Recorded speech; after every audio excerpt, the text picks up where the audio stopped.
పాఠశాలలో చదువుతున్నటువంటి పిల్లలందరికీ కూడా మంచి పౌష్టికాహారాన్ని అందించడంతో పాటు ఏదైతే రెగ్యులర్ స్కూల్లో చదువుతున్నటువంటి పిల్లలందరికీ కూడా మిడ్ డే మీల్స్ లో భాగంగా వారం రోజులు కూడా ఒక్కొక్క రోజు ఒక్కొక్క రకమైనటువంటి మెనూతోని ఎంతో ఆహ్లాదకరమైనటువంటి మెనూతోని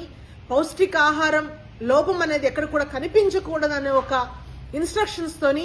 ఎన్నో జాగ్రత్తలు తీసుకొని జగనన్న గోరుముద్ద అనే కార్యక్రమాన్ని చేపట్టడం జరిగింది.